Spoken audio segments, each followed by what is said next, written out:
Hello class 5 students, how are you all. मैं शबनम खातून, आपकी EVS की टीचर।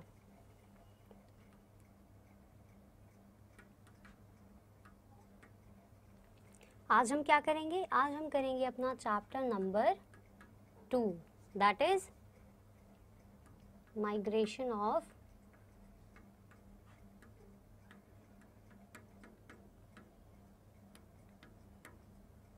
फैमिलीज। ठीक है, चैप्टर 2 माइग्रेशन ऑफ फैमिलीज का आज कौन सा लेक्चर नंबर है? Lecture number 2। ठीक है, सभी बच्चे अपनी ईवीएस की बुक्स निकाल लीजिए। पेज नंबर 165 निकाल लिया सबने? Very good, let's start. सबसे पहले हम ये समझ लेते हैं कि हमने पिछले लेक्चर में क्या पढ़ा था। माइग्रेशन ऑफ फैमिलीज में हमने क्या पढ़ा था? हमने 2 स्टोरीज पढ़ी थी, जिसमें क्या था, फैमिलीज जो है शिफ्ट हो जाती है एक जगह से दूसरी जगह। पहली स्टोरी में वो किस लिए शिफ्ट हो जाती है? ऑक्यूपेशन की वजह से। दूसरी स्टोरी में वो क्यों शिफ्ट हो जाते हैं? बिकॉज ऑफ हायर एजुकेशन, है ना। तो ये दोनों स्टोरीज हमने पढ़े थे और क्या किया था, हमने कुछ क्वेश्चन आंसर किए थे। माइग्रेशन का मतलब हमने क्या समझा था? माइग्रेशन मतलब होता है कहीं पे एक जगह से दूसरी जगह क्या कर जाना, शिफ्ट कर जाना, बिकॉज ऑफ एनी रीज़न। ठीक है, तो दोनों स्टोरीज में अलग अलग रीज़न थे। पहले वाले में था कि उनका ऑक्यूपेशन नहीं चल रहा था, बिकॉज ऑफ ड्राउट। वहाँ पे एग्रीकल्चर वहाँ पे कर रहे थे, तो ड्राउट हो गया था, तो उनका ऑक्यूपेशन बंद हो गया था, तो इसलिए वो लोग शिफ्ट हो गए थे अपने नेफ्यू के वहाँ पे, रेंट पर घर लेकर वहाँ रहने लगे थे। फिर जब रेन हुई तो फिर वो लोग वापस अपने घर आ गए। तो वहाँ पे 2 स्टोरीज थी। क्या थी? पहले वाली स्टोरी में क्या था कि पहले वाले में वो अपने नेफ्यू के घर जो है शिफ्ट हो जाता है, उनके गांव जो है वो शिफ्ट हो जाता है, बिकॉज ऑफ उनका जो ड्राउट की वजह से उनका एग्रीकल्चर का जो है वो प्रोसेस हो नहीं पा रहा था, तो उनका ऑक्यूपेशन बंद हो गया था। बिकॉज ऑफ दैट रीज़न वो लोग क्या कर गए थे, वो लोग माइग्रेट कर गए थे अपने नेफ्यू के गाँव में। वहाँ पे उन लोगों ने रेंटेड कमरा लिया था, वहाँ पे रह रहे थे वो लोग कुछ दिन। लेकिन जब बारिश हुई, उनको पता चला कि उनके गांव में बारिश हुई है वापस, तो वो लोग अपने कैटल और फैमिली को वापस लेकर के वापस से शिफ्ट हो गए अपने उसी गांव में। दूसरी स्टोरी में क्या था? धीरज था, उसका एक बेटा था, एक बेटी थी। उसमें दोनों पढ़ रहे थे। उसका बेटा जो था वो 12th स्टैंडर्ड में था, उसकी बेटी जो थी वो 10th स्टैंडर्ड में थी। वो क्या कर रही थी, दोनों पढ़ रहे थे। लेकिन फिर वो सोचता है कि वो आगे की पढ़ाई उसको कैसे कंटिन्यू करवाएगा अपने बेटे को हायर एजुकेशन के लिए, इसलिए वो सोचता है कि अपने बेटे को वो भेज दे। लेकिन जब वो अपने बेटे को वो सोचता है कि अगर मैं भेजूंगा उससे क्या होगा, उससे एक्स्ट्रा खर्चे जो है इंक्रीज़ होंगे, एक्सपेंसेस बहुत ज़्यादा होंगे उससे।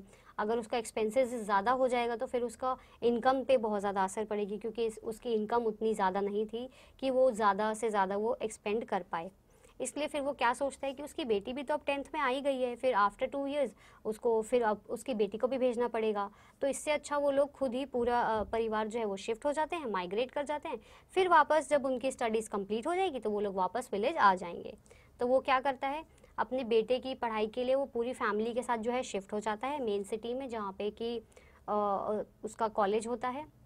और वहाँ पे मेन सिटी में वो अपना घर नहीं लेता, क्योंकि वहाँ पे क्या होता है, वहाँ पे बहुत ज़्यादा रेंट होता है, इतना ज़्यादा होता है कि वो बेयर नहीं कर पाता उतने एक्सपेंसेस को। इसलिए वो क्या करता है, वो मेन सिटी से थोड़ा सा दूर वो जो है रेंट पर कमरा लेकर वहाँ पे रहने लगते हैं। ठीक है, यही 2 स्टोरीज हमने पढ़ी थी। फिर क्या किया था हमने हमने कुछ क्वेश्चन आंसर्स करे थे, है ना। पहली स्टोरी के भी किए थे और सेकेंड स्टोरी के भी किए थे, और उम्मीद है आपने ज़रूर किए होंगे अपनी नोटबुक्स में भी, है ना। ओके, आज हम क्या करेंगे, आज हम एक नई स्टोरी पढ़ेंगे उसी चैप्टर के लिए, उसी चैप्टर के आगे की स्टोरी पढ़ेंगे आज हम। ठीक है, तो पेज नंबर 165 सभी बच्चे निकाल लेंगे? निकाल लिया सबने? ओके, ठीक है। तो मेरे साथ साथ आप भी रीड करेंगे, ताकि आपकी भी रीडिंग स्किल्स जो है वो इम्प्रूव हो, और जो है आप अच्छे से जो है रीड कर पाए, समझ पाए। ओके, तो सभी बच्चे मेरे साथ पढ़ेंगे। क्या स्टोरी है? Govind Ram and his family lived in Janiyana village. Govind Ram एक इंसान था, एक आदमी था, जिसका क्या था, उसकी एक फैमिली थी, और वो फैमिली कहाँ रहती थी? एक गांव में रहती थी जिसका नाम था Janiyana. He had a small general store there. और जो है गोविंद राम के पास क्या था, उनके पास एक जनरल स्टोर की तरह एक दुकान थी उनकी। The earnings from the shop were only sufficient to fulfill basic needs of his family. उनकी इनकम बस इतनी ही थी उनके स्टोर से कि वो सिर्फ अपनी बेसिक नीड्स को जो है वो कंप्लीट कर पाए। बेसिक नीड्स क्या होते हैं?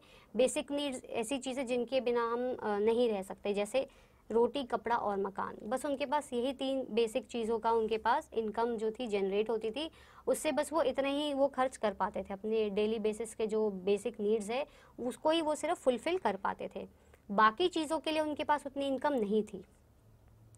His sons were growing up gradually.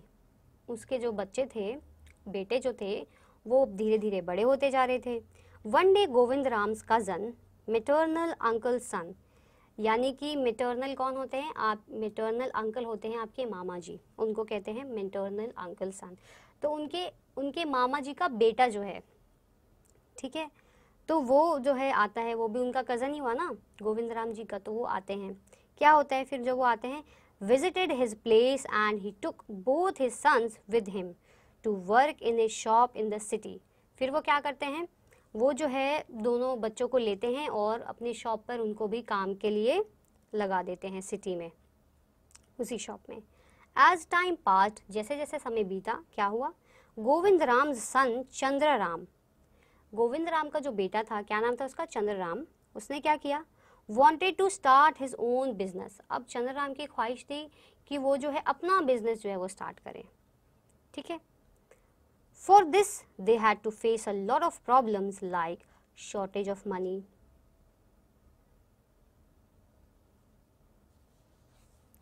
unavailability of proper space, etc. अब उसका बेटा जो था उसको बिजनेस तो स्टार्ट करना था, लेकिन क्या, गोविंद राम जी जो थे उनका एक ही स्टोर था, उससे तो वो सिर्फ इतना ही कमा पाते थे कि उनकी बेसिक नीड्स ही कंप्लीट हो पाए, है ना। अब बेसिक नीड्स के अलावा वो बिजनेस के ऊपर वो ध्यान नहीं दे पा रहे थे अपने बेटे के, जो उसके बेटे की ख्वाहिश थी कि एक नया बिजनेस वो खड़ा करे अपने पैसों से। तो वो क्या, उसके पास तो पैसे ही नहीं थे गोविंद राम जी के पास, तो फिर वो कैसे करते? क्योंकि क्या चाहिए, बिजनेस खड़े करने के लिए तो इन्वेस्टमेंट सबसे पहले चाहिए उसको। जो भी उसको प्रोडक्ट खरीदना है, अपनी दुकान में लगाना है, बिजनेस में प्रोडक्ट खरीदने के लिए तो पैसा चाहिए, या सर्विसेज आप स्टार्ट करें उसके लिए भी पैसा चाहिए। फिर उसके लिए एक स्पेस भी चाहिए, जगह भी चाहिए। अगर वो शॉप खड़ी करेगा, दूसरा बिजनेस स्टार्ट करेगा, मान लो वो गारमेंट्स का बिजनेस स्टार्ट करना चाहता है, अगर वो कपड़े का बिजनेस स्टार्ट करेगा तो उसको जगह तो चाहिए ना, उसको सेल आउट करने के लिए, बेचने के लिए, तो उसको जगह भी चाहिए। कपड़े खरीदने के लिए उसको जो है रॉ मटेरियल चाहिए, प्लस उसको पैसे चाहिए, उसको रॉ मटेरियल खरीदने के लिए, उसको स्टिच करवाने के लिए। और एम्प्लॉयज़ को रखेगा तो एम्प्लॉयज़ के भी उसके सैलरीज़ के लिए भी चाहिए होंगे, और भी बहुत सारे खर्चे होते हैं। तो वो सारे खर्चे वो उसके पास देने के लिए उसके पास पैसे नहीं थे। But they didn't give up, लेकिन फिर भी उन्होंने हार नहीं मानी। Their relatives helped them and soon their business started giving them good returns. उनके रिश्तेदारों ने उनको बहुत ज़्यादा हेल्प किया, उनके बेटे को, चंद्र राम को बहुत हेल्प किया, और फिर क्या हुआ? जल्दी उसका बिजनेस जो है वो स्टार्ट हो गया और उसको अच्छा रिटर्न्स उसको मिलने लगे, उसको प्रॉफिट्स जो है अब होने लगे थे। फिर क्या हुआ? They called their family to live with them in the city. अब चंद्र राम ने क्या किया, जैसे ही उसको प्रॉफिट होने लगा तो उसने क्या सोचा कि अब वो अपनी फैमिली को भी यहाँ पर बुला करके सिटी में वो रख सकता है, इतना प्रॉफिट उसको होने लगा था। Living together their brothers and sisters started studying in the city. क्या होता है, अब वो सिटी तो बुला लेता है, लेकिन फिर जो भाई बहन है उनको पढ़ाना भी तो है ना, तो वो क्या करता है, उसको पढ़ाई करवाने के लिए भी उनको जो है प्रोसेस करवा देता है उसी सिटी में ही। Today they are well settled in the city running their business. आज के वक्त में क्या हो रहा है, वो लोग बहुत ही अच्छे से स्टैब्लिश हो चुके हैं, वेल सेटल्ड हो चुके हैं, और अपना जो सिटी में जो है अपने बिजनेस को बहुत आगे तक ले जा चुके हैं। But they still miss their parental village. फिर भी वो लोग जो है अपना ददिहाल जो है वो मिस कर रहे हैं। They visit their village on special occasions. अब वो लोग कब कब गांव जाते थे, वो सिर्फ किसी स्पेशल ओकेजन का वेट करते थे कि जब स्पेशल ओकेजन आएगा तभी वो जाएंगे और सबसे मिल पाएंगे। वो लोग इन चीज़ों को बहुत मिस कर रहे थे। क्यों, हम जब भी जो है ददिहाल में जाते हैं, क्या होता है, सारे रिलेटिव से हम मिलजुल कर रहते हैं, उनसे बातचीत करते हैं, खेलते हैं, अपने विलेज को हम अच्छे से देखते हैं, वहाँ पे जितनी भी चीज़ें होती है उसको इंजॉय करते हैं, है ना। तो वो सारी चीज़ें तो सिटी में उनको नहीं प्रोवाइड हो रही थी। क्यों? क्योंकि सिटी क्या होता है, सिटी बिल्कुल पॉश एरिया होता है, वहाँ पे लोग अपने अपने काम से मतलब रखते हैं, कोई किसी से ज़्यादा बात नहीं करता, ज़्यादा इंटरफेयर नहीं करता। लेकिन गांव में ये सब तो नहीं है, गांव में तो सब मिलजुल के रहते हैं, आपस में बात करते हैं, सब लोग अच्छे से रहते हैं। तो वो सारी चीज़ें वो लोग ना मिस कर रहे थे, क्योंकि सिटी में उनको ये सारी चीज़ें तो मिल नहीं रही थी। क्यों? क्योंकि सिटी में ये सब होता नहीं है। पहले तो उनको हैबिट थी कि वो लोग गांव में रहें और वो सारी चीज़ें उनको अच्छी लग रही थी, लेकिन सिटी में वो सब चीज़ें पॉसिबल नहीं थी। तो इसी वजह से वो लोग क्या कर रहे थे, वो लोग अपना जो है ददिहाल वो लोग बहुत ज़्यादा मिस कर रहे थे। समझ गए बच्चों? तो ये स्टोरी हमारी यहाँ पे कंप्लीट हो गई है। आपको उम्मीद है आपको समझ आई होगी, और अगर बाई चांस आपको समझ नहीं आता तो कोई बात नहीं, आप मुझसे पूछ सकते हैं। ओके, ठीक है, आगे हम बढ़े। अब देखिए आगे क्या लिखा है, स्टोरी के बाद लिखा है एक्सप्लोर। ठीक है, अब हम एक्सप्लोर पोर्शन अपना करेंगे। इसमें पहला देखिए क्या लिखा है, कुछ क्वेश्चंस हमको गिवन है जिसके हमको आंसर जो है सोचने और लिखने हैं। ठीक है, who are the people in your vicinity living in the same place for more than 10 years. तो फर्स्ट क्वेश्चन आपको क्या पूछ रहा है, फर्स्ट क्वेश्चन पूछ रहा है आपको कि आपके आस पड़ोस में ज़रूर ऐसा कोई ना कोई होगा, या फिर है तो आप उनके बारे में सोचिए और लिखिए। क्या लिखे कि ऐसा कोई होगा इंसान आपके नेबर्स में, आस पड़ोस में, इन योर एरिया। क्या होगा कि वो लोग 10 साल से ज़्यादा वहाँ पे रह रहे हैं या फिर नहीं, वो आपको लिखना है। ठीक है, वो भी उसी जगह पे, सेम प्लेस पे वो लोग रह रहे हैं मोर देन 10 ईयर्स। हो सकता है कोई हो जो 5 साल से रह रहा है, हो सकता है कोई हो जो 2 ही साल से रह रहा है। आपको उन लोगों को सिर्फ काउंट करके लिखना है जो लोग 10 साल से ज़्यादा उसी एक ही जगह पर आपके आस पड़ोस में रह रहे हैं। ठीक है बच्चों, ओके, तो आप ये कर लेंगे। अब हम बढ़ते हैं अपने नेक्स्ट क्वेश्चन के ऊपर। What is the next question?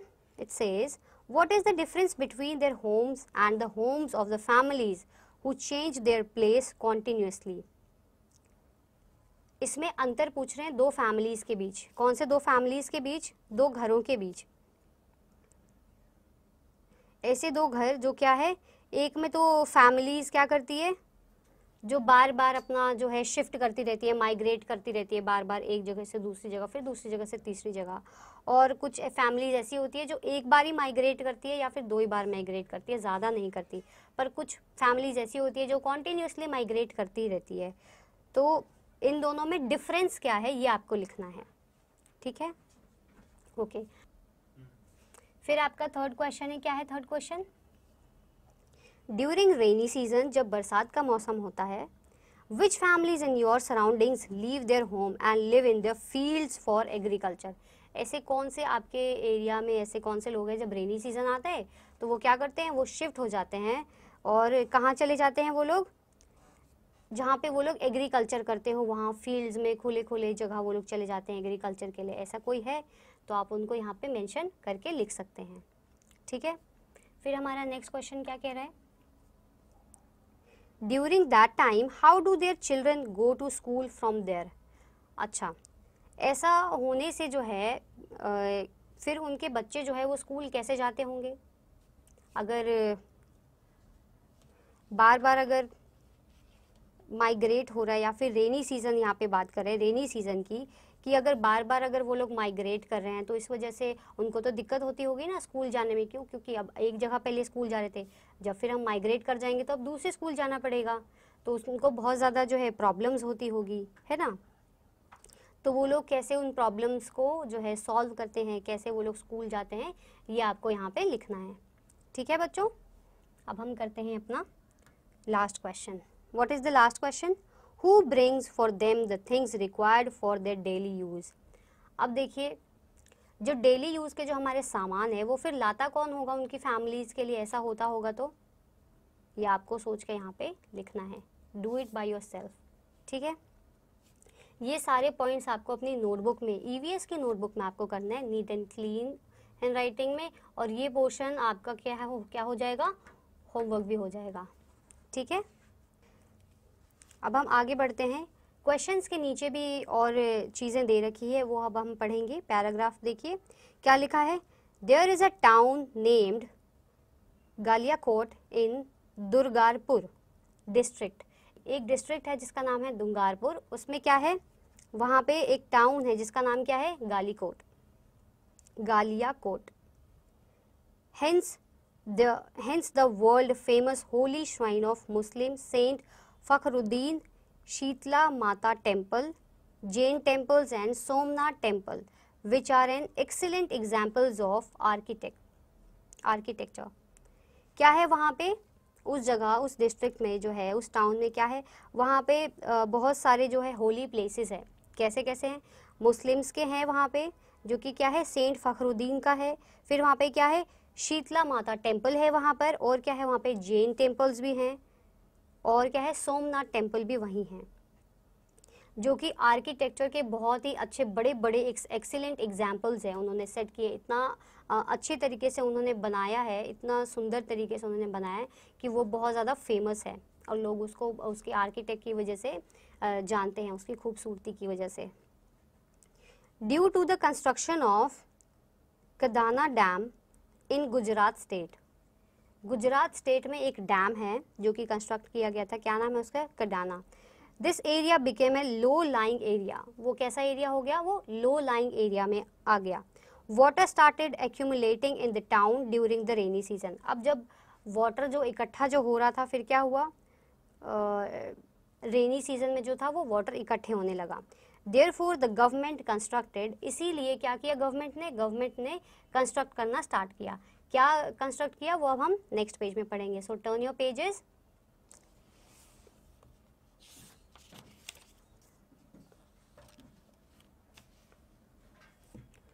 One 166 page number पे आ जाइए, आ गए, ओके, ठीक है। तो उन्होंने क्या कंस्ट्रक्ट किया गवर्नमेंट ने, houses for the people at another place and also provided facilities like schools, hospital etcetera. तो गवर्नमेंट ने क्या क्या बनाया वहाँ पे लोगों के लिए, वहाँ पे क्या बनाया, उन्होंने घर बनाया गवर्नमेंट ने, और क्या बनाया, और उन्होंने स्कूल्स की फैसिलिटीज़ दी, हॉस्पिटल्स की दी, जितने की ज़रूरत है उन्होंने वो सब चीज़ें वहाँ पे अवेलेबल करवाई। फिर क्या किया, फिर क्या हुआ, today this place is known as rehabilitation colony. अब वो क्या बन गई है, वो एक कॉलोनी बन गई है। कौन सी कॉलोनी बन गई है, वो रिहैबिलिटेशन कॉलोनी बन चुकी है वो। But there are some people who haven't left their farms, fields and are still living there. लेकिन वहाँ पे अभी भी कुछ लोग ऐसे हैं जो फील्ड्स में, फार्म्स में ही वहीं रह रहे हैं, वो लोग छोड़कर नहीं गए हैं अभी तक भी, ठीक है। ये भी एक आपने पैराग्राफ पढ़ लिया। क्या पढ़ा हमने कि एक डिस्ट्रिक्ट में जिसका नाम था दुंगारपुर, वहाँ पे क्या किया, वहाँ पे जो है टाउन में गालियाकोट के क्या हुआ, वर्ल्ड फेमस जो है वहाँ पे आर्किटेक्ट बने हुए हैं, होली प्लेसेस वहाँ पे बने हुए हैं, जैसे कि मुस्लिम्स के लिए सेंट फखरुद्दीन का बना हुआ है, माता टेम्पल का बना, शीता माता टेम्पल बना हुआ है वहाँ पे, जैन के टेम्पल्स बने हुए हैं वहाँ पे, और सोमनाथ टेम्पल वहाँ पे बना हुआ है, जो कि आर्किटेक्ट के क्या है, बहुत बड़े बड़े एक्सीलेंट एग्जाम्पल्स हैं वहाँ पे उन लोगों ने, आर्किटेक्चर्स ने वहाँ पे बहुत बड़ा और एक्सीलेंट तरीके से काम किया और उस जगह को जो है फेमस किया। अब फिर क्या हुआ, कंस्ट्रक्शन किया केडाना डैम, गुजरात स्टेट में क्या हुआ, केडाना डैम का कंस्ट्रक्शन हुआ। फिर क्या हुआ, रेनी सीजन की वजह से लो लाइंग एरिया में क्या हुआ, वाटर जो है था वो इकट्ठा होना स्टार्ट हो गया, ठीक है। डैम बनाया तो वहाँ पे वाटर तो इकट्ठा होता ही है, और रेनी सीजन में और पानी आया तो जो लो लाइंग एरियाज थे वहाँ पे भी पानी इकट्ठा होने स्टार्ट हो गया। फिर क्या हुआ, इसलिए गवर्नमेंट ने वहाँ पे क्या किया, वहाँ पे आसपास में जो है लोगों के लिए घर बनाए, स्कूल्स बनाए, हॉस्पिटल्स बनाए, और भी बहुत सारी चीज़ें बनाई जो लोगों के ज़रूरत के अनुसार उनको लगी। वो सारी चीज़ें उन्होंने बनाई, फैसिलिटीज़ उनको प्रोवाइड किया, ठीक है। और आज today this place is known as rehabilitation colony, और आज वो किस नाम से जाना जाता है, एक कॉलोनी है जिसका नाम है रिहैबिलिटेशन कॉलोनी। लेकिन वहाँ पर अभी भी ऐसे कुछ लोग हैं जो लोग उस जगह को छोड़कर नहीं गए हैं, जो कि अपने क्या फील्ड में ही अपना रह रहे हैं, उस जगह को अब तक भी छोड़कर नहीं गए हैं, ठीक है। अब हम क्या करेंगे, उसके नीचे का अब हम पार्ट करेंगे। क्या है उसके नीचे, थिंक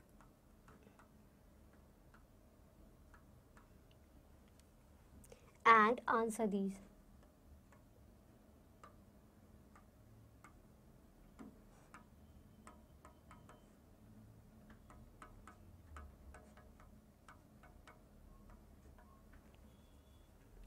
अब हमको नीचे कुछ क्वेश्चंस दिए जो हमको सोचना है और फिर लिखना है।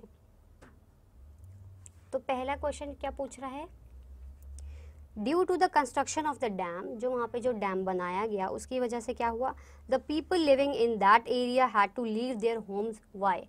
अब वहाँ पे डैम बनाया गया, अब डैम बनाने के लिए जगह चाहिए, ठीक है, बहुत बड़ी जगह चाहिए। अब उस जगह में जो लोग रहते थे उनको हटाना पड़ा गवर्नमेंट को। अब वो लोग हट गए, ठीक है, उनको अपना अपना घर क्या करना पड़ा, छोड़ना पड़ा डैम की वजह से, ठीक है। तो उनको क्यों अपना घर उनको छोड़ना पड़ा, आपको क्या लगता है? क्योंकि जब कुछ भी वहाँ पे कंस्ट्रक्शन होती है तो वहाँ पे तो जगह को खाली करवाया जाता है ना पहले, तो डैम बना, इसी वजह से क्या हुआ, गवर्नमेंट ने उस जगह को पहले खाली करवाया, ठीक है। अब डैम्स बन गया वहाँ पे तो फिर उन्होंने दूसरी जगह उनको होम्स जो है, हॉस्पिटल्स और स्कूल्स जो है अवेलेबल उनको करवा दिया, लेकिन फिर भी उनको अपना घर जो है छोड़ के जाना पड़ा लोगों को। तो ये इसका आंसर आप इस पॉइंट में लिख देंगे, इस क्वेश्चन में, ठीक है बच्चों। अब हम नेक्स्ट पॉइंट करते हैं, नेक्स्ट क्वेश्चन क्या है, why are the dams constructed.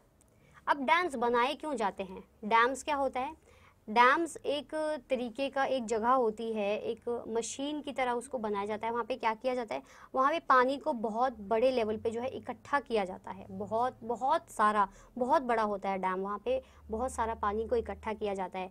जब पानी की शॉर्टेज होती है कहीं पे तो फिर वहाँ से पानी को रिलीज़ किया जाता है, ठीक है बच्चों। आपको समझ आ गया डैम होता क्या है और उसको क्यों बनाया जाता है, ताकि कभी भी पानी का शॉर्टेज हो तो वहाँ से वो पानी को अवेलेबल करवा सके लोगों तक, ठीक है। अब हम नेक्स्ट क्वेश्चन करेंगे, आप इसका सेकंड वाले का भी आप आंसर खुद से लिख लेंगे अपनी नोटबुक में, ओके, वेरी गुड। तो अब हम थर्ड क्वेश्चन करते हैं। थर्ड क्या कह रहा है, third and last question, if you are given a responsibility to rehabilitate people in a new place, which facilities will you provide to them. अगर ऐसा करना पड़ा, अगर आप गवर्नमेंट की जगह होते तो आप क्या करते, क्या क्या उनको फैसिलिटीज़ देते, क्या क्या करते। जैसे गवर्नमेंट ने क्या किया, उनको होम्स प्रोवाइड किया, फिर उनको क्या किया, उनको स्कूल्स प्रोवाइड किए, हॉस्पिटल्स प्रोवाइड किए, आप क्या क्या चीज़ें प्रोवाइड करते, ये तो आपको सोचना है। मैं एक एग्जांपल दे देती हूँ, जैसे घर हो गए या फिर और भी उनको जो ज़रूरत लगती है, जैसे हॉस्पिटल, स्कूल्स, कॉलेजेस या फिर और भी कुछ जो ज़रूरतमंद चीज़ है वो उन्होंने कंस्ट्रक्ट किया होगा। आपके अकॉर्डिंग आप क्या वहाँ पे कंस्ट्रक्ट करवाते, वो आप इस थर्ड क्वेश्चन में यहाँ पर आप लिख देंगे, ठीक है। आपको ये खुद से सोचकर इसका आंसर जो है अपनी ईवीएस की नोटबुक में करना है। तो आपका ये दोनों पार्ट भी क्या हो जाएगा, आपका ये भी आपका होमवर्क पार्ट हो जाएगा, जो कि आपको किस में करना है, ईवीएस की नोटबुक में neat and clean hand writing में करना है, और वो भी ऑन टाइम पे कंप्लीट करना है। क्यों करना है, क्योंकि आपकी नोटबुक्स को चेक किया जाएगा, चेक होंगी तो उसके बेनिफिट्स भी आपको मिलेंगे, है ना। तो आपको क्या करना है, आपको सिर्फ अपना काम समय पर आपको कंप्लीट कर लेना है ताकि आपको वो बेनिफिट्स मिल पाए, ठीक है बच्चों। अब नीचे एक फिगर बनी हुई है, देखिए क्या है, फिगर नंबर 2.1 क्या है, दो फिगर्स बनी हुई है वहाँ पे, एक इस तरफ और एक लेफ्ट हैंड साइड और एक राइट हैंड साइड बनी हुई है, ठीक है। क्या पिक्चर है, वो नीचे लिखा हुआ है उसमें, a village in the flood prone area of the dam and people migrating from the village. देखिए एक जगह क्या है, पूरा पानी पानी हो रखा है, घर जो बने हुए हैं विलेजेस में पूरा पानी पानी हो गया, तो उसकी वजह से क्या कर रहे हैं लोग जो है माइग्रेट कर रहे हैं, दूसरी जगह पर अपना जो है घर बसाने के लिए जा रहे हैं वो लोग, ठीक है। ये इस पिक्चर में देखा आपने। अब देखिए एक नीचे एक बॉक्स बना हुआ है, वो बॉक्स भी आज हम कंप्लीट कर लेते हैं। क्या लिखा है, earlier the food, clothing and shelter were the basic needs of the people, but now food, clothing, shelter, education, employment and other comforts have become the basic necessities. पहले क्या होता था, पहले बेसिक नीड्स किसको कहते थे, जिनके बिना हम नहीं रह सकते, जैसे रोटी, कपड़ा और मकान, फूड, शेल्टर एंड क्लोथ्स, इनके बिना लोग नहीं रह पाते थे। तो ये पहले के लोगों के लिए ये बेसिक नीड्स थी। लेकिन आज की बेसिक नीड्स बिल्कुल ही टोटली चेंज हो चुकी है। कैसे, अब आज के लोगों को क्या चाहिए, रोटी, कपड़ा, मकान तो चाहिए ही चाहिए, लेकिन इसके अलावा और भी बहुत सारी चीज़ें चाहिए, जैसे कि एम्प्लॉयमेंट, रोज़गार चाहिए। अगर रोज़गार होगा तभी वो लोग काम करेंगे, काम करेंगे तो पैसे आएंगे, पैसे आएंगे तो ही उनकी बेसिक नीड्स भी पूरी हो पाएगी, है ना। और क्या चाहिए उनको, एजुकेशन चाहिए। एजुकेशन हम जो भी हम पढ़ाई करते हैं हम क्यों करते हैं, हम जो है बड़े होकर सक्सेसफुल बने, एक अच्छे इंसान बने, हमारी पर्सनालिटी अच्छी हो, हमारी मेंटालिटी थिंकिंग पावर अच्छी हो, हम जो है अपने लाइफ में इतने सक्सेसफुल बन जाए, अच्छे बन जाए, है ना। इसके लिए हम एजुकेशन लेते हैं, राइट। तो हमको एजुकेशन भी ज़रूरी है, एम्प्लॉयमेंट भी ज़रूरी है, और भी बहुत सारी हमको चीज़ें जो है वो ज़रूरी है। जैसे कि आजकल क्या हो गया, अब तो जो है ऑनलाइन मोड जो है अब तो स्टार्ट हो गया है एजुकेशन के लिए बिकॉज ऑफ दिस कोरोना। तो क्या है, अब फ़ोन और लैपटॉप्स भी जो है वो नेसेसरी में आ गए हैं, वो भी एक बेसिक नीड्स की तरह हमारे लिए अब बन चुकी है। अब आगे देखिए क्या लिखा है, due to this reason many people are migrating from their home towns and living at other places. अब ये सारी बेसिक नीड्स जो है जिनको नहीं हो पाती कंप्लीट, तो क्या करते हैं वो लोग शिफ्ट कर जाते हैं, माइग्रेट कर जाते हैं दूसरी जगह, ठीक है। तो यहाँ पे जो है हमारा चैप्टर कंप्लीट हो चुका है।